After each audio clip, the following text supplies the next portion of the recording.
Sungguh-sungguh Allah sangat ridho ketika seorang hamba itu makan ketika sesuap nasi dia muji Allah, ketika minum seteguk nasi dia muji Allah. Itu kalau orang diridhoni Allah itu wali betul. Itu untuk jadi wali itu gampang, kamu makan ridho, kamu nginjak buminya Allah ridho seneng, kamu hidup keseharian aman seneng. Nah ini supaya sampean kita semua ngaji betapa panduan Rasulullah untuk menggapai ridho Allah itu banyak yang keseharian sekali. Saking kesehariannya banyak dalam hadis dan itu sahih. Nabi menyebut hal-hal yang keseharian. Hatta ma tas'alu fi fimra'atika, kamu punya uang kemudian istri kamu bisa makan itu ibadah. Bahkan sebagian ibadah itu dicontohkan Nabi yang akhirnya diprotes sahabat. Yaitu wa fi buti ahadikum sedekah, kamu menggauli istri kamu itu ya sedekah. Sampai sahabat bilang yang benar ya Rasulullah. Ayati ahaduna syahwatahu wa huwa lahu ajrun. Masa urusan biologis, urusan syahwat kemudian dia dapat pahala. Nabi menjawab, alaysa lawadu'aha fi haramin akana alaihi wisrun. Bagaimana kalau dia meletakkan ke yang tidak benar itu kan dosa. Nah, hal-hal seperti ini yang saya ingin teman-teman semua. Saya juga agak ingin ngaji demi Anda juga agak ingin. Itu dosa sekali ngaji kok pesanan kelompok tertentu itu enggak boleh. Islam itu untuk semua. Jadi ya cuma karena di depan saya jenengan ya seakan-akan jenengan korbannya. Itu ada ilmunya dalam usul fikih itu. Jadi orang itu harus ngaji usul fikih. Nama yang disebut, mungkin Mas Sufyan masih ingat zaman ngaji usul fikih. Nama yang disebut itu tidak jaminan sebagai prioritas perintah. Jadi misalnya gini, kebetulan yang di depan Nabi itu Abu Dzar. Nabi ya bilang, ya Aba Dzarin ini uhibbuka misalnya, atau ya Mu'ad ini uhibbuka, atau ya Aba Hurairah ini uhibbuka misalnya. Banyaklah riwayat yang Nabi nyebut ya Aba Dzarin, ya Mu'ad, ya Aba Hurairah. Kemudian misalnya Nabi meneruskan khitab, ini uhibbuka, saya mencintai kamu, fakul dubur sholatin, atau sebagian riwayat disebut fala tada'anna dubura kulli sholatin, Allahumma inni ala dzikrika wa syukrika wa husni ibadatik. Saya mencintai kamu, siapa saja. Mu'ad bisa, Abu Dzar bisa siapa? Saya mencintai kamu, mohon kalau habis sholat kamu jangan lupa wiridan Allahumma a'inni ala dzikrika wa syukrika wa husni ibadatik. Ya Allah, tolong kami permudah supaya mudah ingat engkau. Anda tidak bisa mentang-mentang, wong nama saya Parmin, nama saya Purnomo, itu yang diperintahkan Mu'ad misalnya. Jadi yang disebut satu, tapi khitab itu untuk siapa saja. Saya teruskan ya. Jadi saya mohon semua kita melakukan kebaikan itu kalau dalam kaidah fikih disebut al yakin la yuzalu bisyak. Banyak kebaikan yang kebenarannya itu 100%. Tidak punya efek samping ke pihak lain, ke kelompok lain, ke komunitas lain. Itu tadi misalnya Anda makan dan itu murah sekali, hanya butuh satu piring. Setiap punyaan kamu muji Allah, setiap minum kamu muji Allah. Itu redaksinya Rasulullah SAW disebut Allah sangat ridho ketika seorang hamba makan, kemudian dia memuji Allah, atau minum kemudian dia muji Allah. Logikanya gampang. Negara seperti ini yang kamu harapkan bentuknya kayak apa, mertua, ipar, komunitas, tetangga, itu nyata terjadi itu kan belum pasti. Sementara yang mesti terjadi adalah kamu butuh makan, kalau tidak mati. Butuh minum, kalau tidak mati. Butuh bumi yang nyaman ditempati, kalau tidak kita juga mati. Sebab itu Allah kalau menyebut nikmatnya itu hal-hal yang keseharian. Alladzi at'amahum min ju'. Allah itu siapa? Allah itu yang menciptakan kamu bisa makan. Tidak berlebihan. Allah itu yang menciptakan kondisi sosial itu ideal. Zaman Nabi itu ya ada orang munafik. Orang-orang pilihan Allah itu juga diuji orang sekelilingnya yang macam-macam.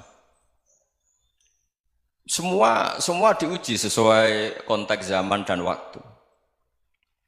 Nah, tapi ada ibadah-ibadah yang selalu disarankan Nabi. Sampai Nabi itu pernah ditanya, ayul islami khairun ya Rasulullah, Islam terbaik itu gimana? Jawaban Nabi itu unik. It'amu to'am. Islam terbaik itu ya makan-makan, santai-santai. Ketika Allah menyebut beberapa kebaikan, falak tahamal aqobah wa ma adrokan Allah mal aqobah. Terusannya apa? Fakku rokobah. Terusannya apa? Au it'amun fi yaumin di masubah. Ya itu acara makan-makan itu juga Islam. Kenapa? Ya bayangkan kalau tidak ada makanan kita mati kan? Kondisi sosial tidak ideal itu Anda masih gak apa-apa. Tapi kalau Anda tidak makan, Anda tidak minum, Kamu punya istri cerewet masih bisa hidup, punya mertua cerewet masih bisa hidup. Tapi kalau tidak makan bisa mati. Berarti penting mana istri sama makan? Penting mana? Makan. Semoga istri Anda dengar, nanti kamu disuruh makan tapi pulang deh. Itu kalau dibahasakan makan masih memahami. Penting mana nasi satu piring dengan istri. Nggak ada nasi mati, nggak ada istri belum mati. Penting mana? Gak berani jawab kan? Nah, ternyata Anda ada garang kan di depan istri. Jadi saya mohonlah, mungkin Mas Sufyan Sauri tadi yang bisa bantulah. Teman-teman tuh ngaji yang keseharian saja. Karena kita nyari ridha Allah itu berdasar firman Allah. Dan firman Allah itu menyebut keseharian tuh riang, gampang. Yaitu tadi misalnya wa min ayatihi manamukum bil laili wan nahar. Termasuk ayat-ayat Allah itu kamu tidur. Maka dulu itu ada guyonan, ada tokoh Mu'tazilah, kelompok dalam Islam yang berpikir manusia itu bisa menentukan ikhtiarnya sendiri. Karena saya bisa duduk, duduk, ingin berdiri, berdiri. Karena kelompok ini nggak terima kalau semua kehendak Allah, nanti bagaimana kalau semua kehendak Allah kok ada hisab ya, ada sanksi. Lucunya itu dia akhirnya, ini cerita ya, mencintai seorang perempuan, cantik sekali. Dan itu dia menjadi ahli sunnah itu oleh hal-hal yang sepele. Karena istrinya cantik, ya namanya suami istri itu hubungan intim. Terus ditanya, Mas, masih ingin lagi? Masih. Silahkan diulang lagi. Wah ya tidak bisa. Katanya manusia bisa menentukan yang diinginkan. Itu tobat itu. Itu nggak bisa ditobatkan Mas Sufyan Ats-Tsauri. Orang cantik yang mudah nobatkan orang itu orang cantik. Segampang itu. Akhirnya kita tahu, makanya kalau dalam kitab Hikam itu disebut al-aqil mayyakul madza yaf'alu wa hubi wal ghafil mayyakul madza af'al. Orang yang punya akal karena sadar ini wilayah Allah, semua milik Tuhan. Itu dia tiap hari berpikir, besok Allah akan melakukan apa terhadap dunia ini. Kamu merencanakan suatu mau plesir, ternyata gempa. Mau wisata ke Rusia, ternyata perang. Kamu tidak pernah tahu apa yang akan terjadi besok. Wa ma tadri nafsum madza taksibu ghadan. Tapi anda semua kita ini sering punya jadwal permanen. Makanya saya kalau diundang siapa saja, sana takdir. Yang jelas Gus ini acara penting. Ya masih acara penting nak pangeran ngersakno piye? Kok ape dadi pangeran? Kamu kok mau jadi Tuhan? Itu kadang ya kiai. Penting Gus acara ini jenengan harus memastikan bisa. Loh kamu itu yang ngajarin tauhid, sesuatu itu biadillah kok bilang-bilang apa pasti. Kalau maksa terus tak tobatkan kamu kata saya itu. Ya kalau gitu Gus bilang insya Allah. Wah itu hati saya, fisik saya, roh saya sudah bilang insya Allah. Tidak usah kamu latih kata saya. Nah hal-hal tauhid keseharian itu gampang sebetulnya. Wal ghafil yaqulu madza af'al. Tapi orang yang lupa Allah dia setiap hari bilang besok apa? Kita bisa melakukan apa? Seakan-akan dia itu aktor, dia penting, dia subjek permanen, dia. Padahal kita ini hanya objek kehendak Allah Subhanahu wa taala. Karena kita yakin sesuatu yang terjadi di alam raya ini kita tidak bisa apa-apa. Makanya saya sering ngaji, sering bilang saya, ketika Anda mensifati Allah, Dia yang menghidupkan. Sudah itu tanamkan sehingga ketika kita mati santai saja. Kenapa santai? Allah punya cara menghidupkan kita. Zaman kita hidup juga gak tahu caranya ngelola jantung, ngelola paru-paru. Kamu juga gak tahu ngelola oksigen yang tidak beracun, tidak mengandung polusi. Tahu-tahu hidup. Gak ingin tua ya tahu-tahu tua, gak ingin mati tahu-tahu mati. Selama ini kita hidup juga gak tahu apa sebetulnya. Hanya gaya tok, punya jadwal, punya planning. Kalau kamu bisa menentukan pilihan Anda, pasti Anda istrinya cantik, 4 neriman semua, kona'ah semua. Nyatanya enggak kan? Ada 1 jelek, cerewet. Oh itu kan, nyatanya enggak bisa apa-apa Anda kan? Dan kamu bawa mati lagi. Itu kan. Istri Anda juga gitu, punya keinginan, punya suami yang ganteng, yang jabat, yang neriman, yang enggak poligami. Ya tidak kesampaian juga. Kalau kita ngitung tingkat kegagalan kita itu gagal terus. Ya kan? Nah, terus ingat Allah. Madza yaf'alu wa bi. Orang yang punya akal selalu berpikir Allah itu menghendaki apa terhadap saya. Lalu sama-sama orang ngelihat orang yang serius, itu kata Anda itu pemikir berat, serius, senang punya tokoh yang merengut tuh, karena kamu anggap serius. Tapi sebagian orang anggap orang yang serius itu wong merengut, wong masam, wong muka kok ditekuk. Jadi sama Itu hati ya muqallibal qulub tsabbit qalbi ala dini. Karena kita nggak tahu cara berpikir kita tentang orang lain, tentang sekeliling kita. Misalnya kita orang baik yang jenis ngrumat fakir miskin. Ada orang bangun masjid mewah itu janggal. Apa artinya masjid mewah kalau banyak orang kelaparan? Tapi kalau yang jenis pendidikan apa artinya masjid mewah kalau tidak bisa ngaji? Nanti yang jenis infrastruktur apa artinya ini kalau semuanya punya sudut pandang yang berbeda-beda. Dan Islam mengapresiasi semua kebaikan.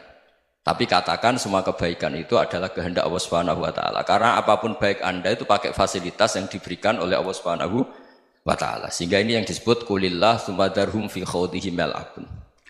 Ya kembali tadi ke tema-tema bahwa keseharian Anda ini sudah Islami.